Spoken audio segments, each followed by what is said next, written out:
నల్గొండ జిల్లా కొండమల్లేపల్లిలో ప్రిన్సిపల్ రూపారెడ్డి హత్య కేసుకు సంబంధించి మిస్టరీ ఇంకా వీడటం లేదు. పోలీసులు శాయశక్తుల ప్రయత్నం చేస్తూ ఉన్నారు కానీ ఇంకా సరైనటువంటి ఆధారాలు లభ్యం కావట్లా. 3 రోజులుగా భర్త రాజేందర్ రెడ్డిని విచారిస్తూ ఉన్నారు.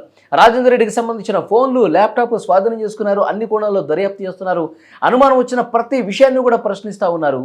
వాళ్ళ ఇన్స్టాగ్రాము, ఇట్లా ఫేస్బుక్, సోషల్ మీడియా అకౌంట్స్ ఏవైతే ఉన్నాయో వాటన్నింటిలో మాట్లాడినటువంటి మాటలు, చాటింగ్స్, తర్వాత వాళ్ళు పెట్టినటువంటి పోస్టులు ఇవన్నీ కూడా క్షుణ్ణంగా పరిశీలిస్తూ ఉన్నారు.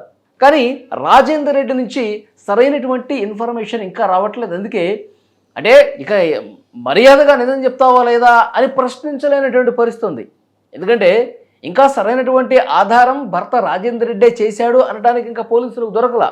కాబట్టి మీకు తెలిసింది చెప్పండి, మీకు ఎవరి మీద అనుమానం ఉంది చెప్పండి, మీరు మీ కాల్ రికార్డ్స్లో ఈ వీళ్ళతో మాట్లాడారు, వీళ్ళు ఎవరు? సో ఇలాంటి ప్రశ్నలే తప్ప రాజేందర్ రెడ్డి ప్రమేయం ఉంది, భర్తే చేశాడు అనటానికి ఇంకా పోలీసులకి గన్ షాట్ అయినటువంటి ఆధారం లభించలేదు. ఇంకా చాలామందిని విచారిస్తూ ఉన్నారు. వారం రోజులు అయిపోయింది. నల్గొండ జిల్లా కొండమల్లేపల్లిలో జేబీ కాలనీలో రాత్రి 7 గంటల సమయంలోనే, ఏదో అర్ధరాత్రి 12 గంటలకో 2 గంటలకో కాదు, సాయంత్రం 7 గంటల సమయంలో ప్రిన్సిపల్ రూపారెడ్డిని అత్యంత దారుణంగా 27 సార్లు కత్తిపోట్లు గురి చేసి, 2 సార్లు ఏమో తల మీద కత్తితో పొడి చేశారు, 25 సార్లు ఒంటి మీద కత్తితో పొడిచి చంపినటువంటి దాఖలా ఉంది. అంత దారుణంగా చంపిన తర్వాత పోలీసులకి ఈ విషయం ఆ తెల్లారి తెలిసిన తర్వాత వరుసగా విచారణ చేస్తానే ఉన్నారు. స్కూల్ దగ్గర ఎంక్వైరీ చేశారు, ఇంటి చుట్టుపక్కల ఎంక్వైరీ చేశారు, భర్త రాజేందర్ రెడ్డి ఎంక్వైరీ చేశారు.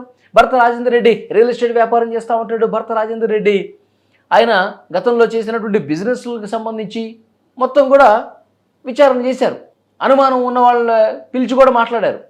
కానీ ఎక్కడ కూడా ఆధారం లభ్యం కాల. వాళ్ళకి దొరికిందల్లా ఒకటే, సీసీ కెమెరాలో దొరికింది వెనకాల, ఇంటి వెనక సైడు ఒక రెడ్ కలర్ టీషర్ట్ వేసుకున్నటువంటి వ్యక్తి తిరుగుతూ ఉన్నాడు. చేతులకి గ్లౌజులు వేసుకుని ఇంటి వెనక నుంచి గోడెక్కినటువంటి దృశ్యం పోలీసులకు కనిపించింది. కాబట్టి ఇతను చేశాడని చెప్పి అర్థమైంది. కానీ ఇతను ఎవరు ఇతనితో చేయించారు, ఇతను అసలు ఎక్కడి వ్యక్తి, వీటన్నింటికి సంబంధించి పోలీసులు ఇంకా ఏమీ తేల్చున్నటువంటి పరిస్థితి ఉంది. వాడు ఇంటి వెనక నుంచి అట్నుంచి వెళ్ళిపోతున్నటువంటి దృశ్యం కనిపించింది. ఎక్కడికి పోయాడు? ఆ ఊళ్ళో నుంచి ఎటుపోయాడు? అదేమన్నా అంతరాష్ట్ర దొంగల ముఠాకు సంబంధించిన వ్యక్తి, అక్కడ లోకల్గా నల్గొండ జిల్లాకు సంబంధించినటువంటి వ్యక్తి అయితే కాదన్నట్టుగా తెలుస్తోంది. సో బయట ప్రాంతం నుంచి వచ్చినటువంటి వ్యక్తి అంటే బయట రాష్ట్రం నుంచి వచ్చాడా, లేదంటే ఇతనికి ఎవరైనా డబ్బులు ఇచ్చి, సుపారీ డబ్బులు ఇచ్చి రూపారెడ్డిని చంపేయని చెప్పి ఏమైనా పురమాయించారా? సో ఇవన్నీ కూడా తేలాల్సినటువంటి అవసరం ఉంది. కానీ ఆధారం మాత్రం సరిగ్గా పోలీసులకి ఇంకా దొరకలేదు. స్కూల్లో కూడా ప్రశ్నిస్తున్నారు, అక్కడ స్టాఫ్ని ప్రశ్నించారు. ఈ స్కూల్లో లాస్ట్ 10 years 10వ తరగతి చదివినటువంటి విద్యార్థులు ఎవరైతే ఉన్నారో వాళ్ళని ప్రశ్నించారు. ఎక్కడ కూడా లభ్యం కాల. రూపారెడ్డి మొబైల్ ఫోన్ పోయింది కదా, రూపారెడ్డిని చంపిన తర్వాత ఆమె మొబైల్ ఫోన్తో పాటు ఇంట్లో ఉన్న 2 లక్షల రూపాయలు కూడా తీసుకుపోయాడంట. మరి ఆ మొబైల్ ఫోన్లో ఉన్నటువంటి డేటా చాలా ఇంపార్టెంటు. ఎందుకంటే స్కూల్ నుంచి ఇంటికి వచ్చేటప్పుడు ఫ్రెండ్స్ని కలవాలి, ఫ్రెండ్స్ వస్తూ ఉన్నారు, ఫ్రెండ్స్తో నాకు మాట్లాడాల్సినటువంటి పని ఉంది కాబట్టి నేను త్వరగా వెళ్ళిపోతున్నానని చెప్పి అక్కడ తన దగ్గర పనిచేసే స్టాఫ్కి చెప్పేసి రూపారెడ్డి ఇంటికి వచ్చింది. మరి ఇంటికి వచ్చిన తర్వాత ఏ ఒక్కరు కూడా కనిపించలా, ఏ ఫ్రెండ్స్ కూడా కనిపించలా. ఇంటికి వచ్చినటువంటి 2 గంటల్లోనే ఆమె హత్య గావించబడినటువంటి పరిస్థితి ఉంది. కాబట్టి ఆమె ఫోన్లో ఉన్నటువంటి డేటా, ఆమె తన పిన్నితో కూడా మాట్లాడిందట. చివరి కాల్ తన పిన్నితో మాట్లాడింది, అంతకుముందు తన భర్తతోనే మాట్లాడింది, అంతకుముందు కొంతమంది వ్యక్తులతో మాట్లాడింది. అన్నీ కూడా తీశారు. కానీ పోలీసులకి ఇంకా సరైనటువంటి ఆధారం ఇంకా లభ్యం కాల. చూడండి, అంటే దొంగలు ఎంత తెలివి మీరి చేస్తూ ఉన్నారు అంటే పోలీసులకు చిక్కకుండా ఉండేందుకు. ఎందుకంటే ఇప్పుడు చాలామంది యూట్యూబుల్లో అక్కడ ఇక్కడ చూస్తూ ఉన్నారు, గతం తాలూకు కేసులకు సంబంధించి పోలీసులు ఎలా పట్టుకున్నారు, ఇవన్నీ కూడా ఒక అవగాహనకు వచ్చేస్తున్నారు దొంగలు. ఎలా వెళితే మనం ఇంట్లోకి ఎలా చొరబడి, ఎలా దొంగతనం చేస్తే, ఎలా మర్డర్లు చేస్తే, ఎలా దోపిడీ చేసినా మనం దొరకకుండా ఉండాలంటే, పోలీసులకు చుక్కలు కనపడాలంటే మనం ఏ విధంగా తప్పించుకోవాలి, ఏ విధంగా చేస్తే మనం పోలీసులకు దొరకవన్నది కూడా చాలా క్షుణ్ణంగా పరిశీలిస్తూ ఉన్నారు. అందుకే వాడు గ్లౌజులు వేసుకుని వచ్చాడంట. గ్లౌజులు వేసుకుని వచ్చి ఇంట్లోకి వస్తే ఎక్కడ కూడా ఫింగర్ ప్రింట్స్ పడవు కదా. పడవు కదా, ఎలాంటి ఆధారం దొరకదు.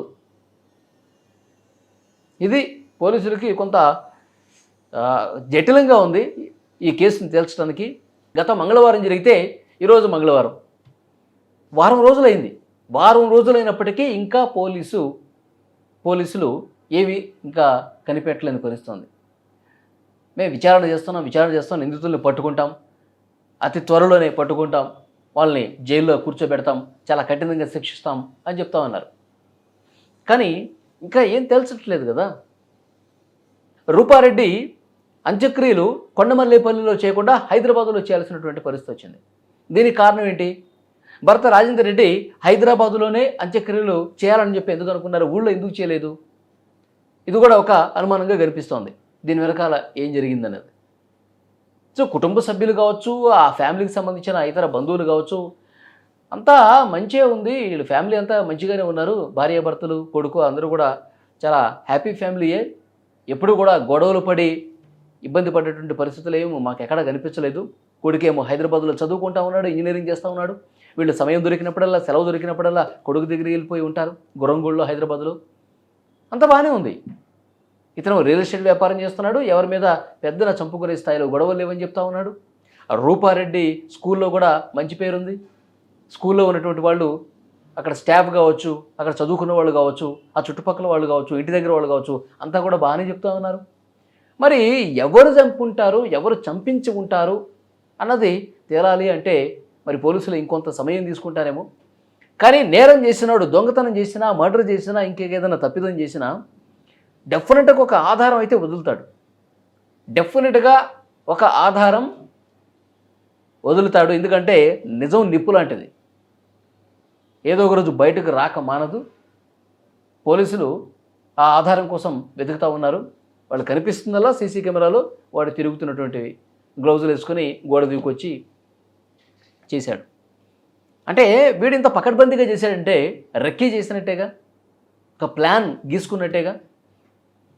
ప్రిన్సిపల్ రూపారెడ్డి ఎన్ని గంటలకు స్కూల్కి వెళ్తుంది, ఎన్ని గంటలకు ఇంటికి వస్తుంది, ఒంటరిగా ఎప్పుడు ఉంటుంది, ఏ టైంలో ఆ ఇంట్లోకి వెళితే ఆమెని చంపొచ్చు, ఏ టైంలో ఎటువైపు నుంచి వెళితే సీసీ కెమెరాలో కనిపించను, ఇవన్నీ ఉన్నాయి. అంటే అతను చాలా పక్కా ప్లాన్గానే ఉన్నాడు.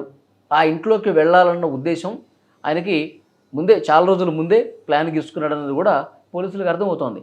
ఎంత అర్థమైనా ఆధారం దొరకకపోతే ఇంకా ఈ కేసు ఇంకా చిక్కుముడి వేడనట్టే కదా, ఇంకా కష్టమవుతున్నటువంటి పరిస్థితి ఉంది పోలీసులకు కూడా. సో ఏదేమైనప్పటికీ ఎంత కష్టమైనా ఛేదిస్తామని చెప్తున్నారు, ధీమాగా చెప్తా ఉన్నారు. ఇప్పటికే వారం రోజులు అయిపోయింది, అయినప్పటికీ ఇంకా మళ్ళొక్కసారి క్షుణ్ణంగా పరిశీలించి ఆ నిందితుడిని పట్టుకొని తీరుతామంటున్నారు. ఈ వీడియో మీద మీ అభిప్రాయం కూడా కామెంట్ చేయండి.